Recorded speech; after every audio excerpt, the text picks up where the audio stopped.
Well, firstly, thank you very much for this very warm welcome. It's lovely to be here, Norburn. Thank you and your colleagues at the Society for welcoming me. But you've been a bit too grand by saying it's a forthcoming book because this is very much very early days. So this is and indeed it's a glimpse, giving a few little thoughts rather than anything definitive. So I hope you'll bear with me. Can a crown be returned? Clement Attlee thought so. Only 2 months before Indian independence in August 1947, the Prime Minister asked the King whether the imperial crown of India should be given back to the Indians and Pakistanis, since they, of course, had ultimately paid for it. At a cost of £60,000, which is almost 7 million in today's money. George VI, along with the potential loss of this extraordinary headpiece, blazing with over 6,000 diamonds, which was bought for his father's 1911 Durbar, had to deal with the more massive loss of the British Empire's greatest jewel, India itself. The Times remarked that the imperial crown of India on its velvet cushion in the Tower was, in their words, the precious emblem of a tutelage outgrown, an imperial crown without an empire. The King did not dispute the logic of returning the imperial crown of India, but wondered if it would be necessary, since he assumed, as many did, that Britain's links with India would endure. He was very aware of the historical significance of the events concerning the Raj and sought himself to collect some of its as the empire came to an end. The King asked to receive for the royal collection the seals of office of the Secretary of State for India from its last holder, the Fabian Lord Listowel, but the India office could not find them, and still they remain lost. The last emperor of India, however, was more successful, despite numerous claims to it, to get the Union Jack that had flown night and day since the 1857 mutiny over the famous ruins of the Lucknow residency or Windsor Castle, where one presumes it still is. The dissolution of the British Raj meant George VI and the United Kingdom had to surrender their preeminence and acknowledge the beginning of the end of empire. Other, more personal cuts had to be recognised, including an I from the King's signature, Georgius Rex Imperator, an evocation, of course, that adorned everything from coins to post boxes across every continent on Earth. The I, of course, recognised the monarch's grandest title, which Victoria first took as Empress of India and proclaimed as such on New Year's Day in 1877 at a lavish Durbar in Delhi. Further changes were inevitable and alluring plans boomed. At the Prime Minister's suggestion, Philip Noel Baker, then the Secretary of State for Commonwealth Affairs, and his office even sought advice from Sanskrit scholars at Oxford to find a title from Indian history that could give the king a new designation in an Indian language. Janata Raj was suggested, since, they said, it would express the idea of a conception of kingship from the popular will. It was also suggested that Jawaharlal Nehru might like an Indian title for his office instead of Prime Minister on independence, such as Pramukha, drawn from classical literature, meaning head of the Council of Ministers. Nothing eventuated from these intriguing ideas for the Raj's emperor or its leading freedom fighter. Nehru, in fact, thought them very naive to have an Indian language title. But Britons and Indians alike were casting around not only for practical and personal ways to deal with the end of the Raj, but also to make sense of the enormity of what it meant. It is worth remembering that George VI and Jawaharlal's fathers also had very different views as to the Raj's place and meaning. After his June 1911 coronation at Westminster Abbey, George V, along with Queen Mary, were determined to receive the homage of the Indian people as the first reigning monarch ever to visit the Raj, which was, as the king noted proudly, entirely my own idea.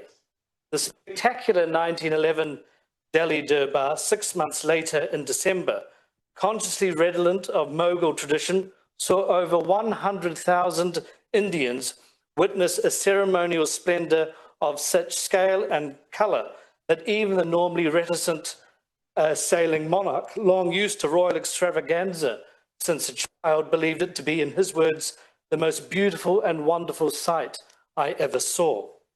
A documentary film was even produced with our king and queen in India, which was one of the first ever done in colour.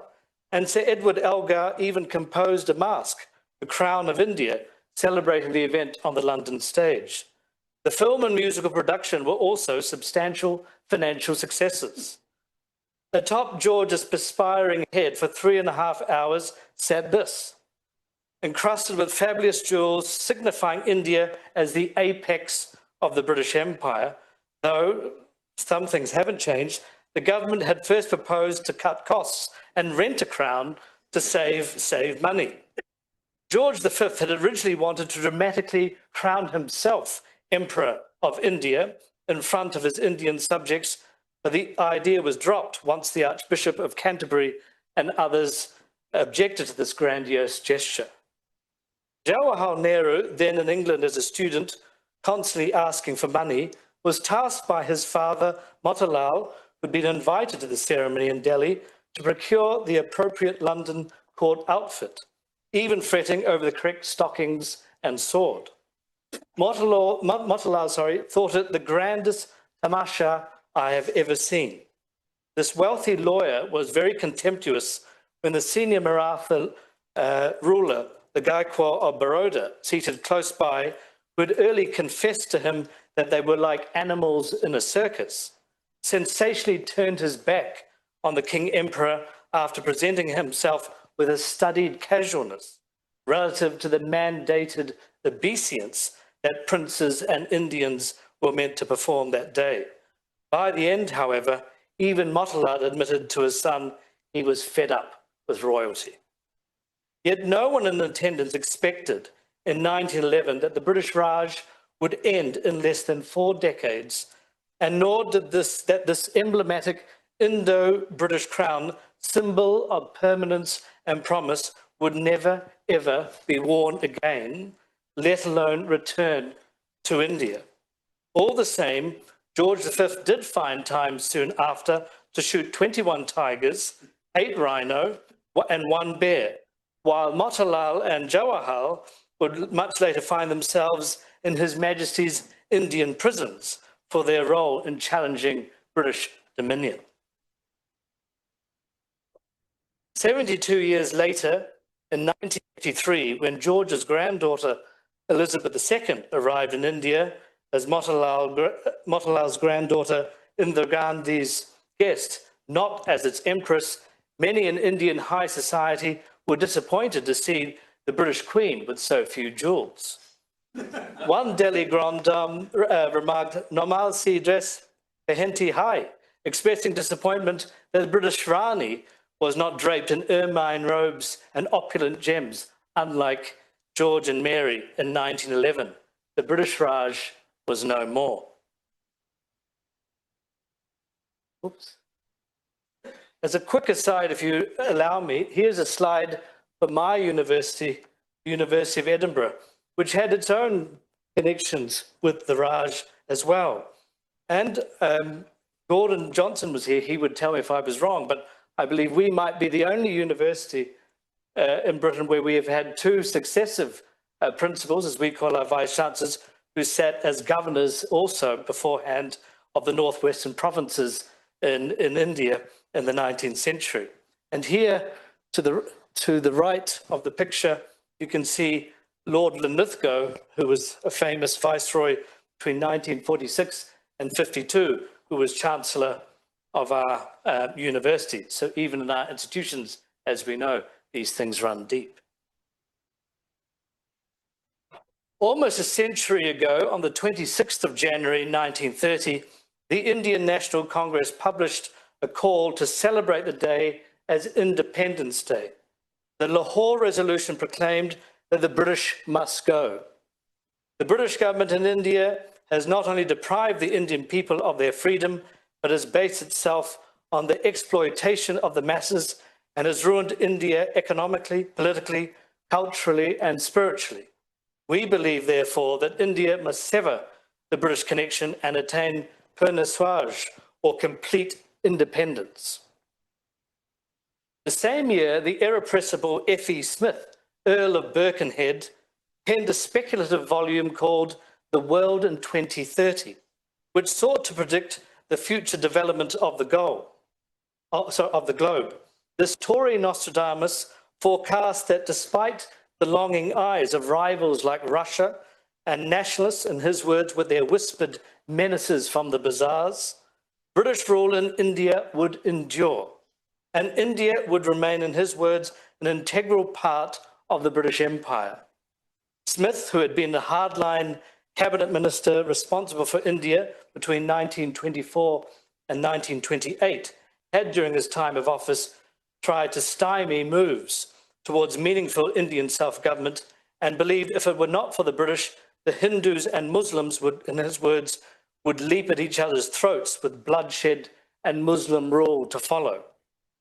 Writing as the fascist dictatorships were rising in Europe, one of Churchill's best friends, as he was Smith, foretold that British rule, in his words, was assured in 2030 and beyond, since British government of India is the one example of a successful, benevolent tyranny. Smith was by no means the only person of influence to think like this. His political opponents in Westminster might cavil at his language and imperial bravado, but his heaven-born prognostications were felt across the aisles in Westminster. The formidable trades union leader, Ernest Bevin, for example, supported from Churchill's war cabinet his veto on advancing Indian self-government until well after the Second World War. The Labour titan believed that if living standards improved in the Raj, in his words, the Indian people as a whole would not trouble their little heads about political development, with India safely secure in British hands, serving British interests.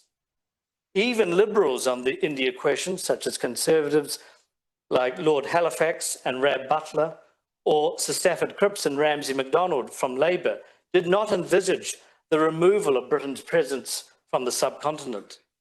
Indeed, at a cabinet meeting held in August 1917, 30 years to the month before independence would happen, Lord Curzon, dripping with Indian expertise, exclaimed that meaningful self-government for India was at least 500 years off, a view shared by many around the table at Downing Street. As Carl Bridge, an historian of the period, argues, all parties at Westminster in 1914 assumed the Raj would last forever. Whitehall was not much different. Sir Malcolm Haley, arguably the most important and influential member of the Indian and colonial service of the 20th century, knew India extremely well, personally, professionally, and culturally. In 1933, Haley, then governor of the United Provinces, gave a talk to the Royal Empire Society's summer school in Oxford entitled India 1983. Despite its title, it was not an Indian edition of cautionary dystopian fiction, but sought to see patterns for Indian governance half a century later. Alongside reforms it believed necessary to Hinduism and Islam, such as protecting the rights of women, it advocated gentle Indianization of the Raja's structures. Suffice to say, Haley's modest progressive assumptions for India in the 1980s would be underwritten by the British Empire. Big Brother would still be watching. Yet it was not Britons alone who thought this.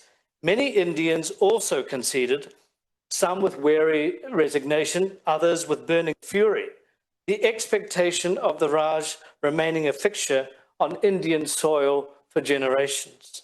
This also extended to the endurance of racial discrimination between Europeans and Indians, as long as the imperial factor remained. A recruit in the Indian army, Bihari Prasad, for example, told his company commander in March 1943 that in the eyes of Mahatma Gandhi, all are equal, but you pay a British soldier 3 times what you pay an Indian one. Around the same time as rhetoric rebounded on saving the world from Nazi tyranny for the cause of liberty, with a giant Indian army deployed for the purpose, anti-colonial fighters despaired that this would not apply to them. The Raj's grip, they dreaded, would remain tight around the throat of Indian freedom. Some, like Subhash Chandra Bose, were driven to desperate methods to change the seeming permanence of the Raj. Bose left India famously in the midst of the Second World War to actively join forces with Hitler and Tojo, pinning his hopes on the fascists to aid an armed external invasion as the only way to rid the subcontinent of British colonialism. Bose was certain that otherwise the British would always find a way to stay in India and keep Indians down. Other Indians, for the sake of their group, impressed the need of the British Raj to remain. Writing in 1933, Muhammad Yaqub, a northern Muslim legislator in the interwar years, even wished, in his words, that the British will not lose sight of the causes which brought about the downfall of Muslim rule in India, in order for the Raj to continue for the sake of his community. He continued that for the Muslims of India, the peaceful maintenance of all they value depends on England retaining her predominant place in the world. Many would have agreed that without India, Britain would lose its world power status and significance. A young Enoch Powell, like many politicians before him, saw being Viceroy of India, not being British Prime Minister, as their highest political ambition. He was deeply aware of the power that India afforded Britain. While at the Conservative Research Department, when in opposition after the 1945 election defeat, Powell wrote a paper which dramatically pressed for British retention of the Raj. With 10 armed divisions, he argued, Britain could reconquer India. He pleaded that the party leader, Churchill, see it. A distressed Churchill, after reading it, wanted to Rab Butler if Powell was all right in the head. Anyhow, the British leader admitted it was too late for him to invade India and that in any event, 10 divisions would not be enough. Despite his deep appreciation of its significance, Churchill had little sympathy for India's interests. As Prime Minister during the Second World War, he had willfully denied India, with its beastly people, as he called them, the status and assurance that could have upheld his glorious rhetoric for the cause of liberty and revulsion for fascism. Instead of reaching to take the hand of Congress early on when it was offered in cooperation against the European dictators, Churchill, with a willing viceroy and Lord Linlithgow, punished any threats against the Raj. One of those able British Indian civil servants, Penderell Moon, recounted to his father back home in 1942 that the harsh treatment meted out against the Congress now pushed them towards anti-colonial campaigns due to a lack of initiative and insight of London and Delhi. And in his words, it smacked of the concentration camp. Even that old Hitler has more excuse for his various atrocities in the occupied territories than we have for our barbarities out here. Linlithgow thought the war augmented and demonstrated, in fact, the need for Britain to not only rule forever, but also to prevent any meaningful sharing of power. For this Scottish aristocrat, it was simply impossible, as well as a calamity, For example, if an Indian held the finance portfolio in the government of India, as they could not be trusted with the Raj's riches. Yet his kinsman, Sir Arthur Hope, later the second Baron Rankaila, had to be quietly removed as governor of Madras in early 1946, as he had taken large donations intended for the Indian Red Cross, as well as thousands of pounds of dubious gifts to pay off his gambling bets on the horses. The British government, the Viceroy, the King Emperor, decided to paint this blatant fraud, which they had known of since 1944, as retirement on the grounds of ill health, and settled his debts in order to avoid a scandal. And this was all successfully hushed up and only came to light in 2019. The British, especially a governor, even a corrupt one, could not be seen as tarnishing the prestige of the ruling race in front of the ruled. The established had to believe in the King Emperor's new clothes, since the reality could be mortifying.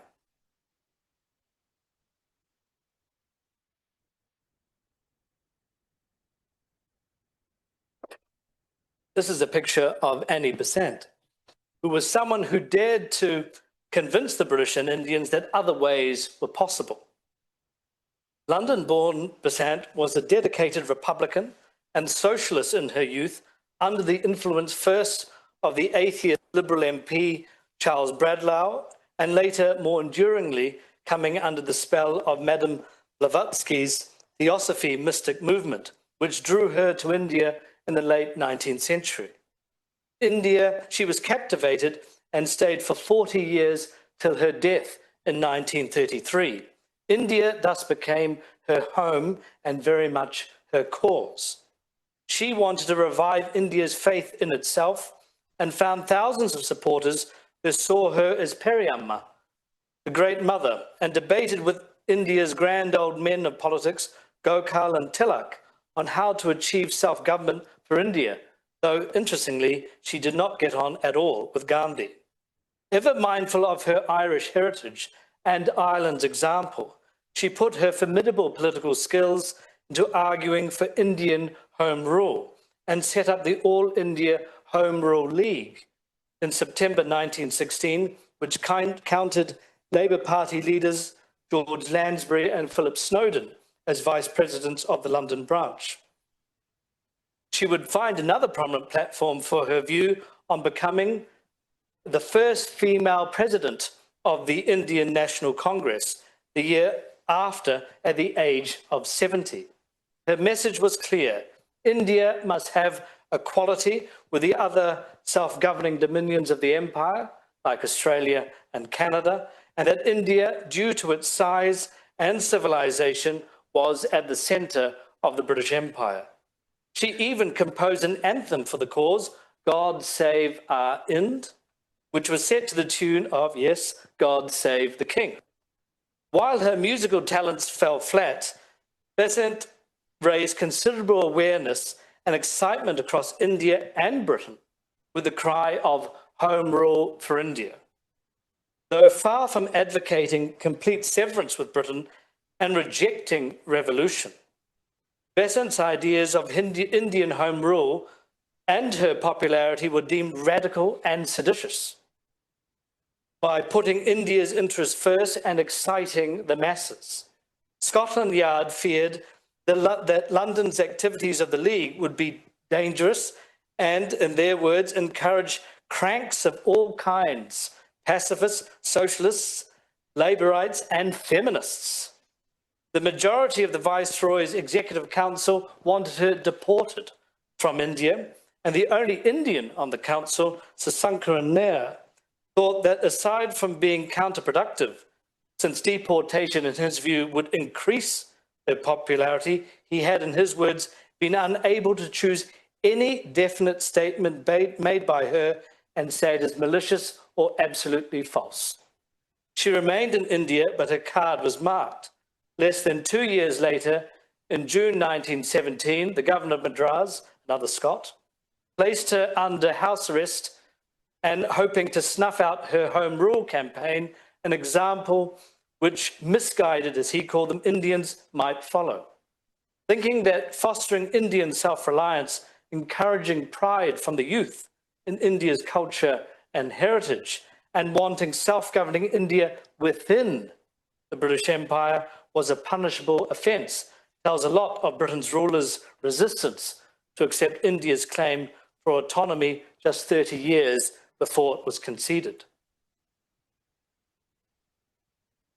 Nevertheless, some locals still hoped that some unity could be found between Indians and the British. This man, R.H. Patel, from southwestern India, sent to London on the 12th of June 1947, consciously using the date of George VI's birthday, a picture of himself with the words, "Their Majesties ever ardent and loyal devotee."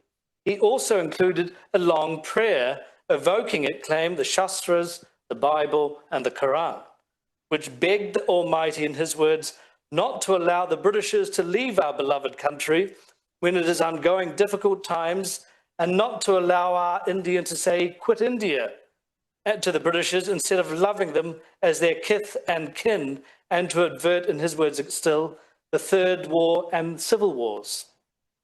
While the Secretary of State for India in London was, quote, so tickled by this mail, Patel was not the only one who seriously feared that war would erupt in India.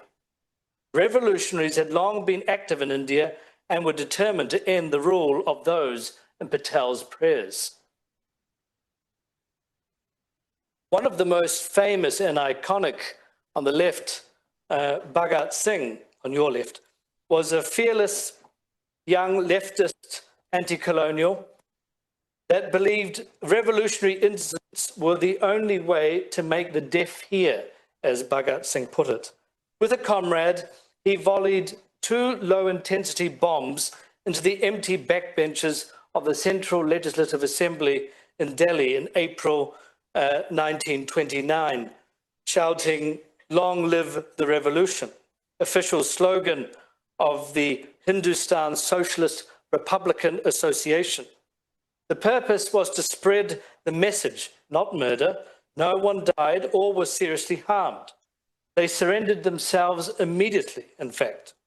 They were charged with, quote, conspiring to wage war against His Majesty the King Emperor and to deprive him of the sovereignty of British India and to collect arms and ammunitions and men for the said object and purpose. Bhagat Singh knew the charges would lead to his public death, which he sought for his cause. This photograph, as you can see at the time of arrest, shows a handsome 21-year-old with his penetrating stare, clipped moustache beneath a stylish hat at a pronounced angle, was all designed, of course, for publicity, that has not died despite his subject's execution by hanging in Lahore in 1931. This still spawns films and fables, but the rebellion he and others craved failed. Not all those wanting freedom were leftists with the dust of the subaltern on their souls. The highest ranked prince in India, Osman Ali Khan, the Nizam of Hyderabad, signed his letters to the King Emperor's Your Majesty's Old Faithful Ally, a title given to him in 1918 after his major contributions to Britain's war effort. Nonetheless, he craved freedom too. In September 1925, he had corresponded with Lord Reading, the Viceroy, asserting that as the leading Muslim prince in India, and due to his support of the British Crown and Empire, especially during the war, 2 wars in fact later, he understood that he was independent in the internal affairs of Hyderabad. Reading, as Viceroy, in March 1926, slapped down any claims of equality or independence, and even starkly alerted that the exclusive title Faithful Ally, which your exalted highness enjoys, has not the effect of putting your government in a category separate from the others under the paramountcy of the British Crown. This meant, as the Viceroy put it, that he as Viceroy had the untrammeled right to intervene in the internal affairs of Indian states, among other powers, due to the supremacy of the British Crown, even over local dynasties as significant and old as the Nizam's, with its venerable Mughal and Deccan credentials. In effect, the Nizam was told to return to his gilded mahal and behave. Slight, with a stoop and shabby slippers, he was far from being as aesthetically captivating as Bhagat Singh. But the Nizam too inspired fame and awe well beyond his princely habitat. Even the notoriously proud and status-savvy Muhammad Ali Jinnah had to be on his toes. Coming to Hyderabad in mid-1946 for an audience, the Muslim League leader casually took a seat with his legs hanging out and puffing on a cigar before asking for permission to do so. This insouciance was met with disbelief and explosion from India's most important Muslim ruler, who said, "Do you know who I am? Is this the way you behave towards the Nizam of Hyderabad?" Jinnah was bulldozed by this uncharacteristic treatment and immediately apologized, pulled his legs in and threw away a cigar, as well as any chance that the great Muslim-ruled state in the heart of India would join a future Pakistan. It is difficult to imagine, in my view, Jinnah reacting like this to anyone else in Indian public life.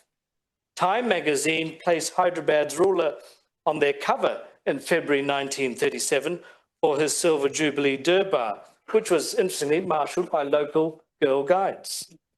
The Nizam, disappointed, by wearing on his spare frame a typical tired sherwani, unadorned by any of the great medals and sashes in his collection. However, the magazine gushed, glamour came from, in their words, these aren't mine, of the empire's #1 mixed couple, creamy one-time Mrs. Thomas Guinness, formerly of the British Peerage, and her present burnt almond husband, the Prince Ali Shah Khan, son and heir of the famed Aga Khan. The world's richest man, as the article kept repeating, was, despite this case, so notoriously stingy.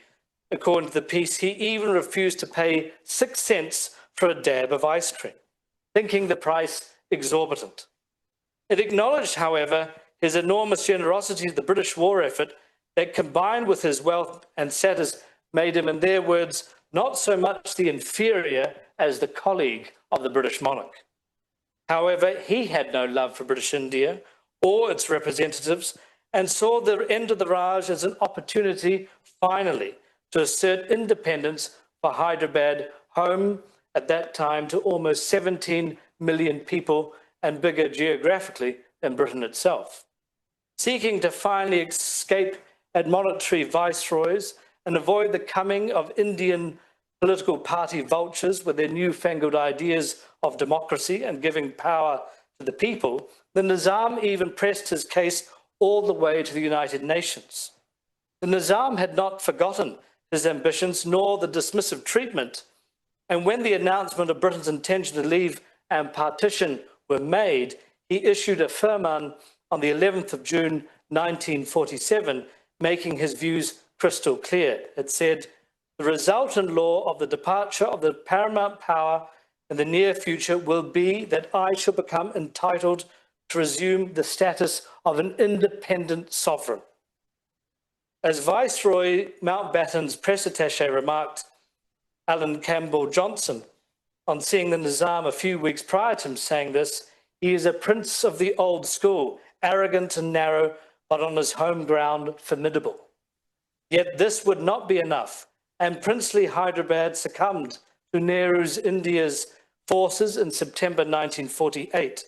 Bhagat Singh and the Nizam of Hyderabad were about as opposite as could be, but both sought freedom for their cause and failed. They also had very grave doubts as to what and whom would succeed the British Raj.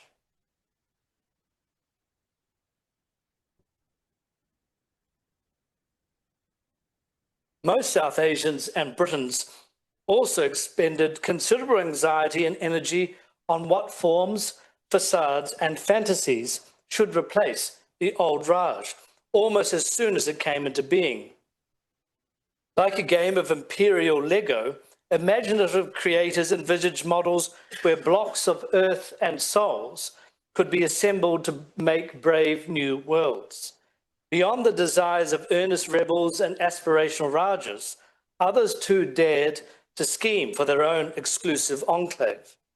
The substantial and vital territories of Bengal and Punjab, for example, with their rich cultural identity, historic multi-ethnic interaction, and cross-religious existence, were obvious in their claim for independence. On a smaller scale, there was also a plan to make the Andaman and Nicobar Islands in the Bay of Bengal a separate home called Brazilian for resettled Anglo-Indians, Anglo-Burmese, and Anglo-Malayans. These were the ideas from no less a person than the Conservative Secretary of State, Leo Amery, who's on the right, your right here, to make Kashmir, and Hari Singh, the last Maharaja of Kashmir in the middle, and to his left is Sarfaroz Khan Noon, who was India's High Commissioner for a time. But Amery's plan was to make Kashmir into a giant retirement home for pensioned-off British soldiers. Amery even found time in the midst of the Second World War and dealing with a deep, horrific famine in India to think of the bizarre thought that, in his words, again, not mine, that an infusion of Nordic blood, whether by settlement or intermarriage, as well as an encouragement to take up English wives, would help a future India hold its own by creating a breed of more virile native leaders. Hell was the perfunctory and very unviceregal response from the Viceroy, Lord Lithgow, at the suggestions of imperial-sponsored racial and genetic intervention. It's interesting, I think, that Amery himself concealed for most of his life the Jewish side from his mother's side. Race and religion naturally figured prominently in other thoughts of others concerned to protect and propagate their community. Chaudhry Rahmat Ali, often recognized being the man who coined the term Pakistan, is one. The former teacher at Atchison College in Lahore moved to Cambridge to study in 1931. While there, he formulated many plans in the 30s and 40s. He was particularly against, as he put it, the curse of Indianism, and the name India, which he argued was in fact a place for Hindus. India could not be a country, and thus he mocked all India as a preposterous prefix that adorned the names of several parties across the region. Instead, he believed that a continent, Dinia, you can see here, a term he drew from Arabic and Urdu, implying a land of multiple religions. His Pakistan, interestingly, did not include Bengal, which instead would be one of 10 countries, 6 seas, and 4 island groups in a new geopolitical constellation that he called the Pak Commonwealth of Nations, stretching from Afghanistan to Ceylon, with, as you can see here, designated Muslim areas coloring the Dinian map green. Rahmat Ali, interestingly, also had no time for Jinnah, whom he caustically called Quisling-e-Azam rather than the Khed-e-Azam, the great leader. This was arguably due to his view that Jinnah's objectives were too limited and unworthy to claim inheritance of Muslim power and civilization in the region. Indeed, during the famous Pakistan resolution in Lahore in 1940, Jinnah did not even use the word Pakistan once in his presidential address, despite the importance the resolution and resonance it would take in Indian and Pakistani national narratives. Rahmat Ali even designed a flag, which you can see there, with 10 stars for the Muslim states, but the star-spangled crescent flag would never fly over Dinia or India. The realization of his conceptualization of Muslim nations across South Asia expired with him. when he passed away from the flu in a Cambridge nursing home on the 3rd of February 1951. Despite an effort in 2004 for Pakistan to return his remains as a hero of the state he named, his body remains in Newmarket Road Cemetery in Cambridge, since his legacy is still very much contested. It is worth noting that while Rahmat Ali's plan for Muslim dominion over Asia or Amory's of making Kashmir into an old soldier's retirement home may seem outlandish, there was nothing inevitable about partition itself and the huge convulsions it created in the form of India and Pakistan in 1947, which many would argue surpassed all of these schemes in its audacity and impact. Lord Halifax, who had served as Viceroy, Foreign Secretary, and wartime ambassador to Washington, sent a letter from Yorkshire in June 1947 to Clement Attlee, asking the Prime Minister to consider sending George VI and Queen Elizabeth to India to formally say goodbye to the Indians and Pakistanis, and in his words, wishing them good luck, since the Indians are much moved by sentiment more than reason. Attlee was not sure that this would be a good idea, and Lord Listowel, the young Fabian Secretary of State for India, believed it would not be right to say goodbye, as the two new dominions would be inaugurated shortly and be new members of the British Commonwealth of Nations.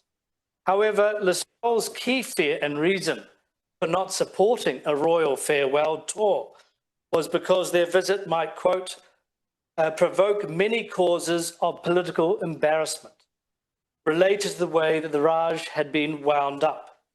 The visit would not happen, but India and Pakistan would indeed join the Commonwealth and acknowledge the king and later his daughter and grandson as head of that organization.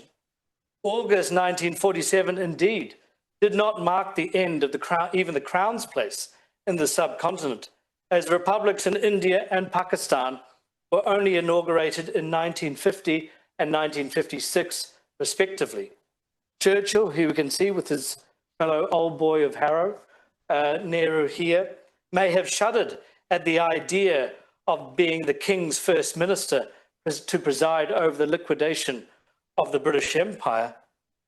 But Nehru did in fact become the King's First Minister in the independent Dominion of India in August 1947. The idea of a royal adieu or a bientôt and the reactions and compromises above capture some of the ambiguities on the ending of the British Raj. Nehru, I think, put it best when, after decades of fighting for freedom in the twilight of his premiership, in a conversation with the American ambassador, referred to himself as the last Englishman to rule India.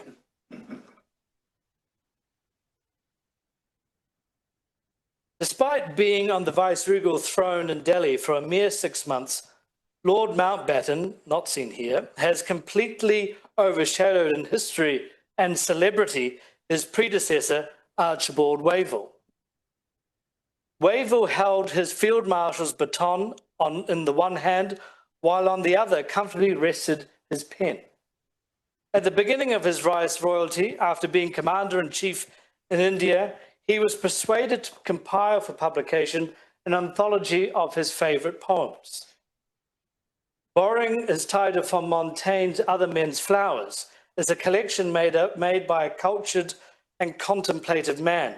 It proved an unlikely success, earning the admiration of T.S. Eliot, among others, selling over 130,000 copies, and has rarely been out of print since it came out in 1944. Wavell even sent an edition to Nehru with a personal letter when he was imprisoned in the Indian jails. The late erudite columnist Ian Jack believed its success could be down to the making poetry respectable, in his words, for manly men, even those like his own father and father-in-law, who had left school at 14 but recited the classics from memory. After sections such as music, mystery and magic, and love and all that, Wavell ends his rich collection under the title The Last Post, which, with poems including those of Rupert Brooke, Burns, Yeats, and Houseman. It was clear, too, in Wavell's official and personal writings that the time to compose the Raj's elegy was near. Never quite holding the confidence of Churchill or Attlee, Wavell was respected by the Indian leaders, even if they did not always see eye to his one eye. The other was lost in France in 1915. Wavell had been curtly given an eviction notice by Attlee to leave the Viceroy's house in favour of Lord Mountbatten, who was believed would improve the tempo from Wavell's dirge. On the 24th of February 1947, Wavell penned his last letter to the King Emperor, evaluating the Raj, as he put it, as someone who had spent 13 years of my life in India, 2.5 years as a child, 5 years as a subaltern, and 6 years as Commander-in-Chief and Viceroy.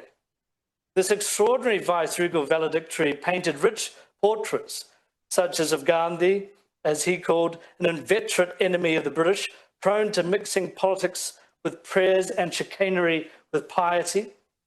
He praised the future Prime Minister of Pakistan, Liaquat Ali Khan, wishing it was he and not Jinnah he had to deal with from the Muslim League, while another Indian minister was dismissed, in his words, as almost a moron, who sat silent or silly on the Viceroy's council. In contrast, he beamed that the Indian soldier, in his words, is the most refreshing personality in India, and the Indian army gave the soldier Viceroy his greatest pleasures in his official duties. Wavell inevitably also reviewed the policies of the Raj. He mourned the failure of the cabinet mission plan as our last throw in India to keep it united, and recognized the horrific failure to prevent the Bengal famine of 1943, though asserting that his subsequent measures at his direction saved southern India from one in 1945-46. And he assessed that, quote, education is the thing that we have done worst in India, with terrible standards of literacy, and he worried that the average educated Indian is having too little character and no discipline. However, Wavell's most penetrating evaluation was to state bluntly that either Britain must make its mind up and re-establish our power and prestige and rule for at least 15 further years, or recognise that the British Raj has failed and leave India in just over 12 months by the 31st of March 1948. This option, he considered, would be in Britain's best interest, but he conceded not in India's, which would be for the British to stay longer. Staying on would mean the chance, in his words, to prevent civil war, but this would result in eventually being forced to scuttle out ignominiously and drawing down Britain's already diminished resources after the impact of World War II. The imperial mission had flunked, and Wavell diagnosed perceptively why and when the Raj began its fall. In his words, our power in India has always depended on prestige rather than on numbers, and it is our decline in our prestige rather than the lack of numbers that has reduced our control in India to its present state of something approaching impotence. The damage to our prestige was begun in the First World War and the years that followed it. Yet, few, whether British or Indian, loyalist or rebel, saw anything inevitable at the time of the Great War or after that indicated that the British Raj would come to an end not long after Wavell's dispatch to the King 30 years later. The ending of the British Raj, I think, is one of the most remarkable episodes in world history, and there was nothing inevitable about it. Thank you very much.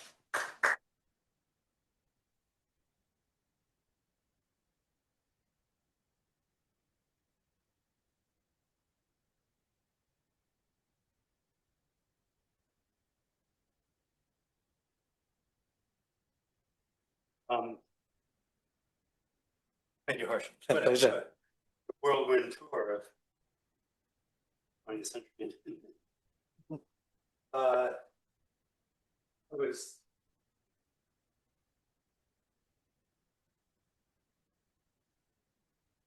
Thank you. Thank you. I was really greatly struck by the way you characterized how unseeing the British colonial administration was as to what was facing them, in very short order, and really stumbling to independence. At the same time, you were painting a picture of different groups within India, of Indian groups, who were also envisioning very different outcomes for what eventually happened. And so I'm wondering, are you ultimately moving towards painting a picture of the outcome of 1947 and thereafter as being completely the result of contingencies that had no form of plan or master vision behind them? It just seems to be a sort of the result of quite a lot of different actors dancing in the dark, so to speak. I was wondering if that if that was where you're going, or is it too soon to say? That's what I thank you, Norbert. I think I've got it, haven't I? Yes. I think that is it. I think that in some ways, from the vantage of 2025, we can in some ways think of the formations of India and Pakistan and later Bangladesh as being almost inevitable, whereas there weren't many people who thought that these borders were going to be until just before. Yeah.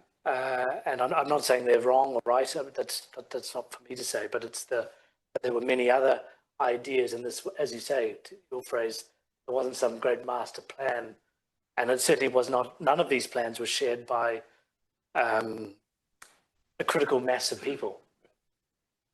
Actually, because you're creating a narrative that is vastly different from the type of narratives that most historians try to create, in which they are trying to delineate a particular line of thought or a particular vision from point A to point B.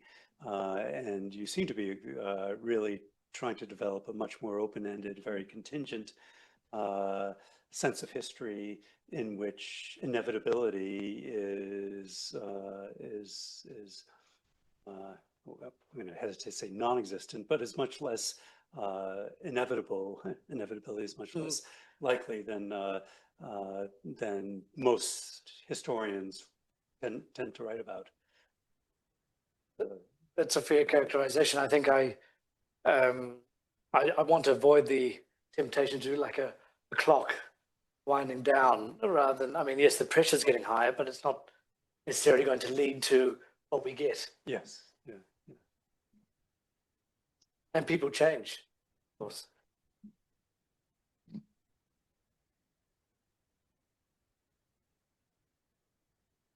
Thank you, Harshan. Can we wind the clock back to 1935 and the Government of India Act? Many people, I know Nirad Chowdhury, just to take as a random example, argued that the die was cast then. I mean, quite how the game was going to play out was inevitable. And whilst people at the top and at a distance may not have understood what was going on, the collapse of European or British recruitment to the Indian civil service, for example, showed the way that it was going. I mean, by then, surely it was some form of independence was inevitable. Already the British had conceded provincial independence, had conceded a great deal in terms of what they thought was going to be the structure of an independent India. An awful lot of pain was expended or created by whether dominion status mattered or not. And yet, if anyone had looked at Ireland, they would have realised that it was something that could be cast off pretty easily. I'm just, anyway, I say wind it back to 1935. Was it really so contingent after that?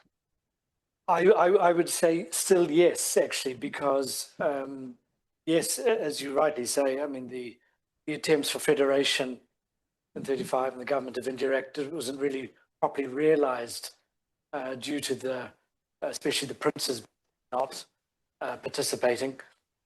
But it wasn't in the sense of, oh well, we tried and now there's nothing really we can do.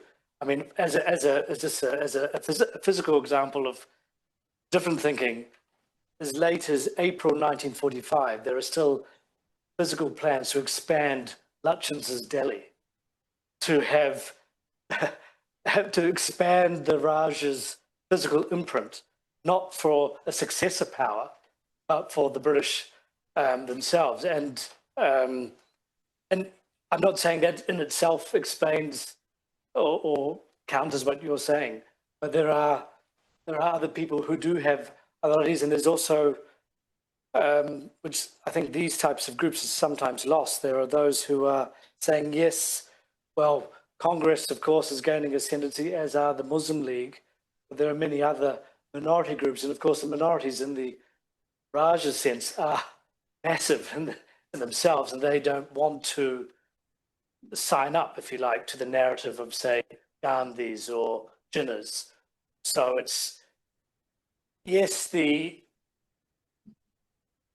Raj as a body is not as robust, certainly after 35, but it isn't quite clear still how it should end and if it should end for some people.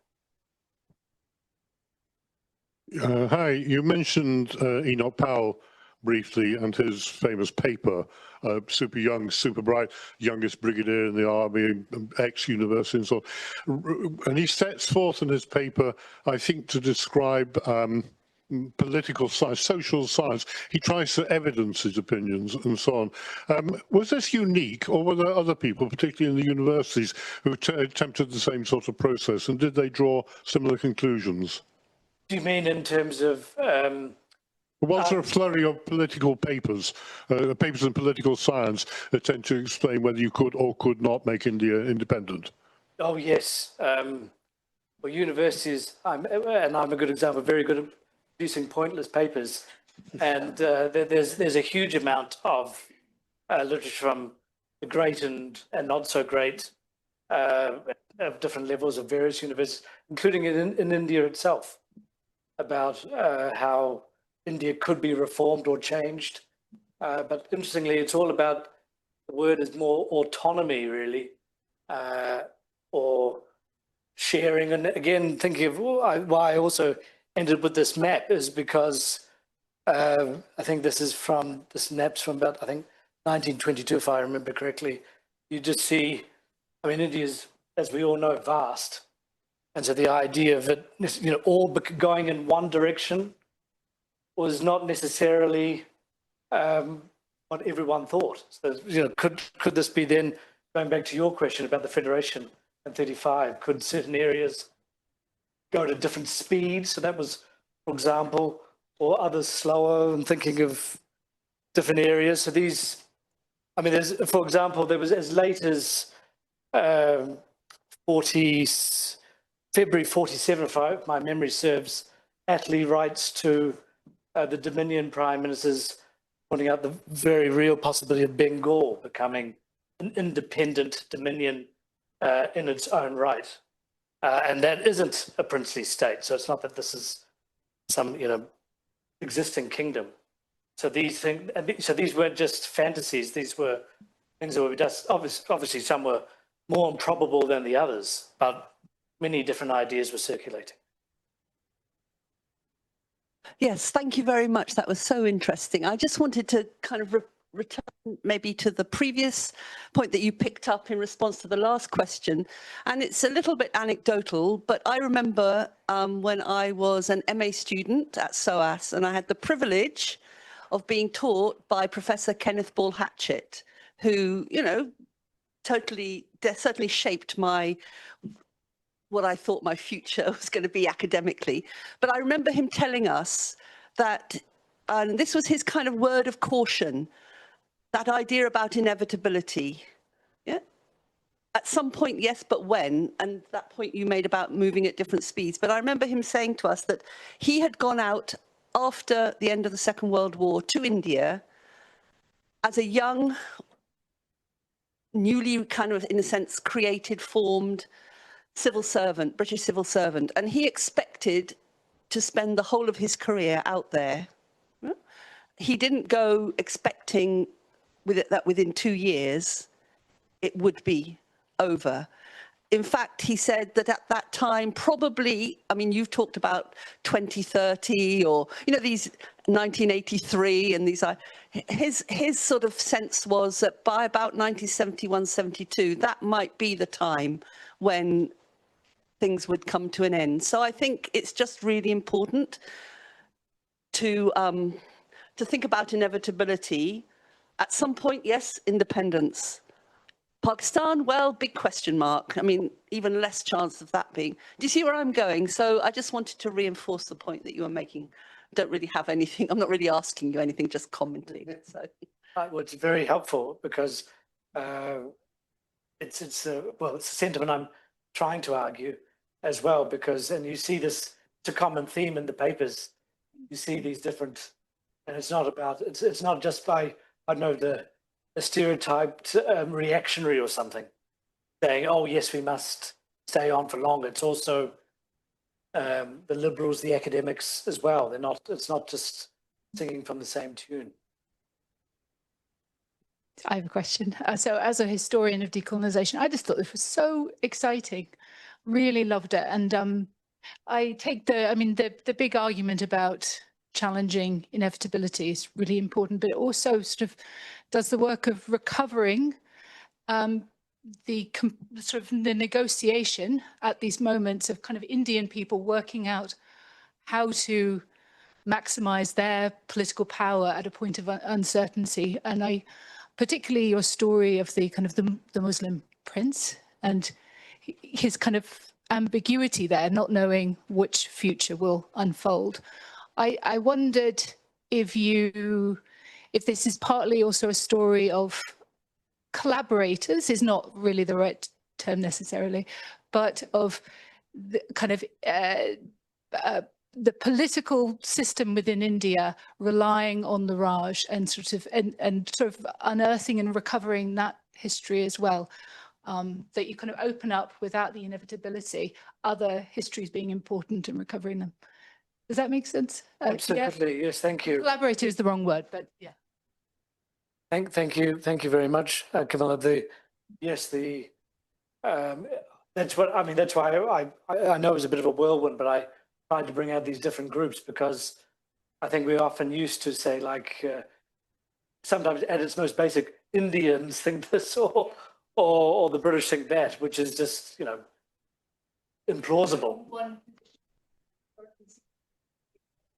Exactly, or is fixed as well, because so someone like, say, the Nehrus, or as an example, you know, their views, of course, change. It's not like but there's also these different groups that have different perspectives, and it's not the same as toadying necessarily to the imperial power. It's about, and this is why I compared this Bhagat Singh and Nizam, because they're very different, but yet they were very fearful who would get power and what would that do to their political ambitions, and getting more, I think, of those perspectives, I hope, will be valuable.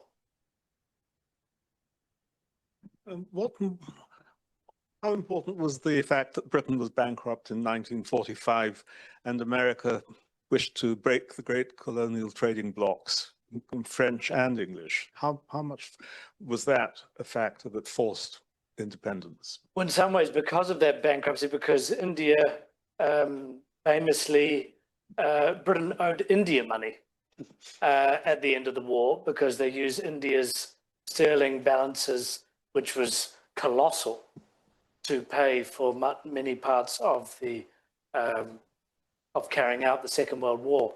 So in some to make, yes, on one hand, there's not a lot of money to keep buying divisions, but on the other hand, if an unfriendly state or Pakistani state or several states merges, then they might call in their debt. And this would really bankrupt Britain. So it was, as ever, there's a lot of complexity at play. And from the Indian side, or the merging India and Pakistani sides, these are new states that have to try and create their own nations and infrastructure. So it wasn't necessarily the interests of going to a complete break, having some negotiated end, and where it wasn't completely. So, unlike Burma, for example, which did make a complete break, so having some, and there was negotiations about the financial aspects, but the fact that Britain was exhausted by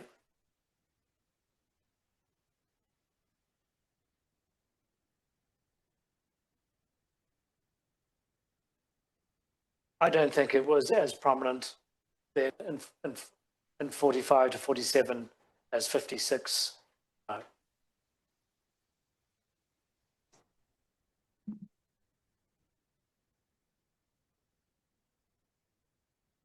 Thank you. My name is John Mercer. In the 1970s, I had a fascinating interview with Colonel Hyde, who was the last chief commissioner of the Chittagong Heel Tracts. Now, in the 1930s, he had had some sort of position associated with Calcutta University, and his job was to build up close relations with those people like the Roy brothers who were trying to get in independence, and at the same time report on their activities to the authorities. So he was playing both sides of the table. As Chief Commissioner of the Chittagong Hill Tracts, he was informed in 1947 that the area was going to become part of India. So he was to hold an Indian independence ceremony. He duly held the Indian independence ceremony, but shortly afterwards he had a letter saying, big mistake, it's part of Pakistan. So the following week he held an independence ceremony for Pakistan. He then went on to hold a high position with the government of East Pakistan. And one of the things he was responsible for was their sole flying boat, which ran out of spare parts. So at the time, although there was conflict between India and Pakistan, he went over to Calcutta and secured from the authorities there that the necessary clearance to take the spare parts back to Dhaka. I mean, the whole thing is completely unreal. And it was the sort of situation in which anything could have happened. I also later became a close friend of a gentleman called Barrington, who was had been part of the Burmese government in exile in Shimla, and then became the foreign minister of independent Burma. And we both ended up teaching at the University of Calgary in Alberta. But the whole thing was, as I said, it's incredibly unreal. And it's very difficult to think that anything could have been inevitable. I mean, all sorts of outcomes were possible. And of course, the Americans could have done anything they wanted to. Whether they did want the outcome is something which I don't know. Thank you. Last question. Thank you for your presentation. I certainly agree with you. There was no degree of certainty in what was going on. Britain was exhausted following the Second World War, and some pragmatism had to be injected. As I understand it, Jinnah, Nehru, Mountbatten, in fact, almost determined what was to happen. I've seen Jinnah's papers in Karachi, and his initial view was there should be around about 30 Muslim states because they were principally Muslim, Hyderabad being one, allowed within India, the rest remaining Hindu. And how they got to this pragmatic solution, as such it was, it may have been insecure, but it amazes me how they got to it, quite honestly.